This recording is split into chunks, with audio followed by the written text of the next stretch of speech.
மழை தூறி தூறி பெய்து கொண்டிருந்தது. இரவு மணி 9 இருக்கும். அந்த பேருந்து நிலையத்தில் ஒரு வயதான தாத்தா மட்டும் அமைதியாக அமர்ந்திருந்தார்.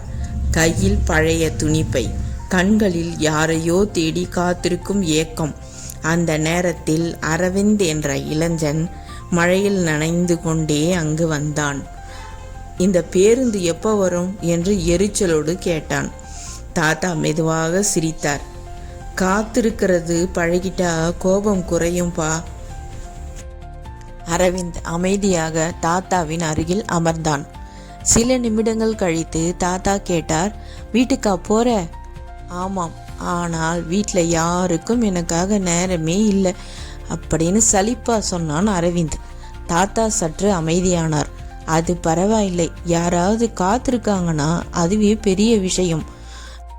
அரவிந்த் புரியாமல் பார்த்தான் தாத்தாவை. தாத்தா தன் கையிலிருந்த பழைய புகைப்படத்தை காட்டினார். அதில் ஒரு சிறுமியோட படம் இருந்தது. இவள் என் மகள் என்றார். இப்போ எங்க இருக்காங்க? தாத்தாவின் கண்கள் கலங்கின. 5 வருடமாச்சு நான் அவளை பார்த்து. ஒரு சின்ன சண்டை கோபத்துல வீட்டை விட்டு போயிட்டா. அரவிந்த் மெதுவாக கேட்டான், தேடலையா? தினமும் எல்லா இடங்களையும் தேடுறான்பா. ஆனா அவள் வருவான்னு நம்பிக்கையோட இந்த பேருந்து நிலையத்துக்கு தினமும் வரேன். ஏன்னா அவ கடைசியா போனதும் இங்கிருந்து பேருந்துல தான். அரவிந்த் மனம் கனத்தது. அந்த நேரத்தில் ஒரு கார் பேருந்து நிலையம் அருகே நின்றது. அதிலிருந்து ஒரு பெண் அவசரமாக இறங்கினாள். அப்பா! தாத்தா அதிர்ச்சியுடன் எழுந்தார். அந்த பெண் ஓடி வந்து தாத்தாவை கட்டி பிடித்தாள். என்னை மன்னிச்சிடுங்கப்பா என்று அழுதாள். தாத்தா கண்ணீருடன் சொன்னார், நீ வந்துட்ட, அதுவே போதும் மகளே.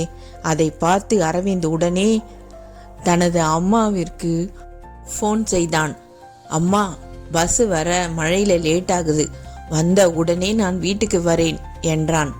அந்த இரவு மழை மட்டும் இல்லை, சில மனசுகளும் நனைந்திருந்தது.